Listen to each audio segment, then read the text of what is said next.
Okay, so here's what we're talking about, maps.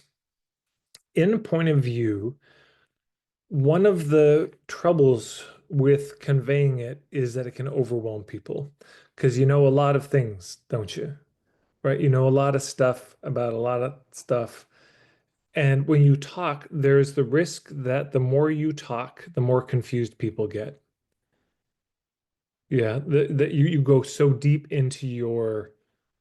um into your point of view that it loses people. And one of the reasons that it can lose people is they don't have the overall framework.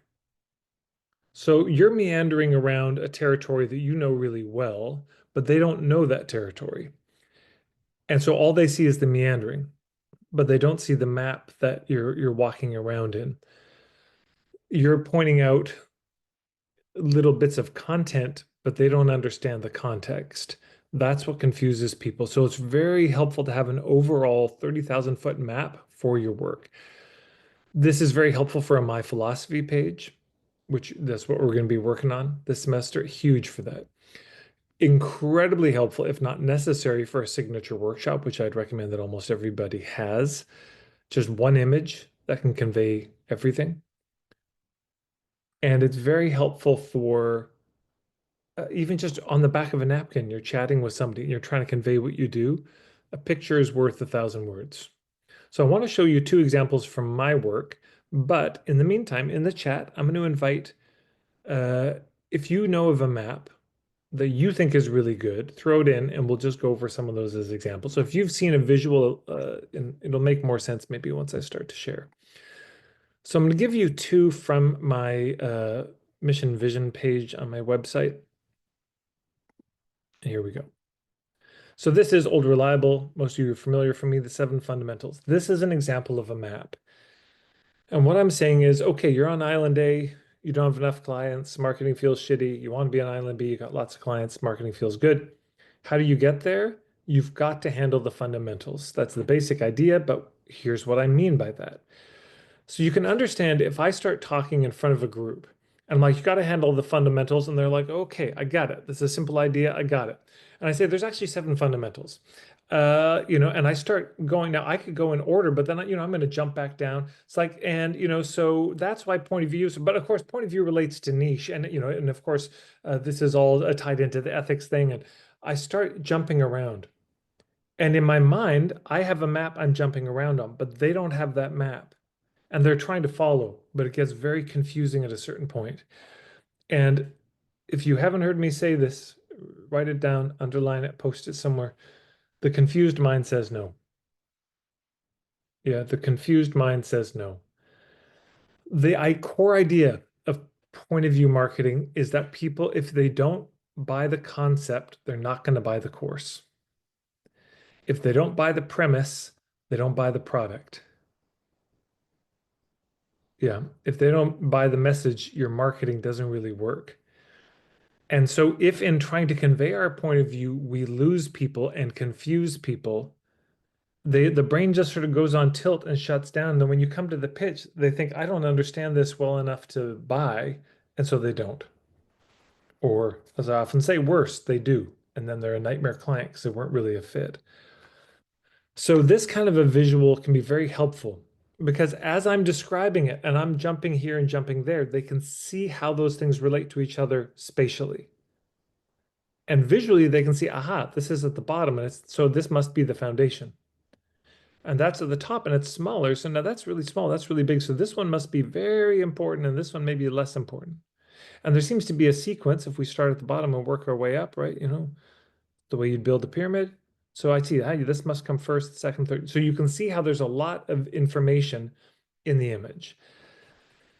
So that's one way to do it. Sometimes your map, it sort of has a sequence to it. There's a bit of a logic to it. The elements have to go in a certain order, but sometimes they don't. So for example, this one, a Venn diagram, in my mind, these are all sort of equal. They all are braided together. So I could say these are the three core elements of my work, the three pillars of it, ethics, effectiveness, and beauty. And I did a whole video series. We're going to be releasing an ebook and like a workbook on this uh, coming up. But I did 60 minutes of video unpacking this. It's so simple. It's just what could be easier? Three circles.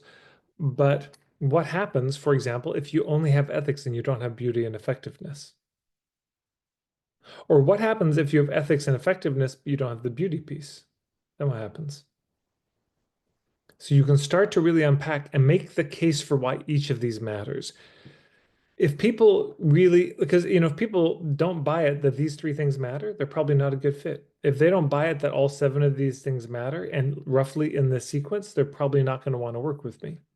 So that's the basic idea here. We want a visual, we want a map. Now I'm going to see in the chat if anyone has, aha. So Tasha has one from the Trauma Research Foundation. You can see that. The traumatic arc of transformation. Okay, so here we go. This is a map. Check it out. Right, so current shape, you are here. And then here's what needs to happen. So you can see that this is shaped as a circle. Or even it could probably be a spiral more properly, but we get a sense that there's a sequence to it. These things are not all happening at the same time. We start here. So first there's a commitment. What are you committed to? Then there's regenerating safety. So we got right first start with commitment, then we got to have safety. And then there's the somatic opening through the body, right? And then there's connection. Then we have a new embodied practice. This gives us a new shape, which becomes the current shape, and then deepening and deepening and deepening. That's a great example of a map.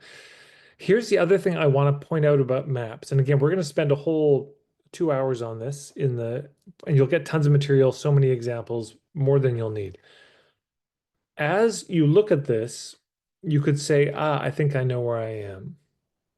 You would have to have a bit more context to this, but if you were listening to this in a workshop, you knew what island A and B was, you could probably say, I see where I'm stuck. I see what elements I have, which ones I don't, right? Where did I put it? When I go through this, people start to map themselves out. Oh, where am I strong? Where am I weak? We do this just automatically, unconsciously. Oh, where am I strong or weak? Which ones of these are in place and which ones aren't? I see why I'm having trouble. This thing he's talking about of ethics so much, I don't have that. Right. Okay. Let's see.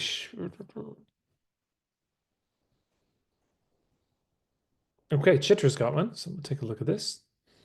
Here we go. The art of menopausing. So we got a bit of a pyramid here, right? So what's most important? You can see 0, 1, daily rhythms and routines. That's what you start with. Second, then we look at digestion and gut health. Third, then therapeutic supplementation. Fourth, seasonal resets. And fifth, deep cleanses. That's great. Chitra, killer work. That's amazing. Now, because you can see the point of view in this, because somebody might say, I think I know why I'm screwing up. I'm doing this. I'm starting with the deep cleanse and I'm just going hardcore cleanses all the time. And maybe what I need to do is first get the daily rhythms and routines in place. That's what's missing for me. Good example. All right. And then I see Sean, you got a Google Doc. Okay, right. This is Sean with his work around singing songwriting. So there's a bunch of maps here, right? So you're wanting to practice your songcraft. Well, there's the lyrics, there's the story, there's the music, and the overlap of this is your inner world. That's the source of your stories and your lyrics and your music, right? So people can start to say, maybe I see where I'm strong, where I'm weak, or wow, I'm out of touch from my inner world. No wonder I'm struggling with all those things. Gosh, there's so many maps. That's great. Let's see which one I'm gonna. Okay, that was too complicated to get into now. Right. It's another map, authentic songwriting. What shapes your song? Well, you got the outer world, things you see. And then it's a kind of cycle between your inner world and the song, back and forth. Beautiful. Okay, we won't go over all of them, but thank you, Sean. Those are great. So I'll pause there. So this is the idea that we want to get into this semester is how do you craft a um, a map that has your ideal client say, I get it. That makes sense. Oh, that lands for me. Now I see what you're talking about. Again, you're going to see a lot of examples this semester, but I want to plant that seed there. Maps, maps, maps. If you do a signature workshop, your My Philosophy page, talking with people one-on-one, this will help them get it in a way that few other things can. So there you go. That's all I wanted to say about that. The sermon is over.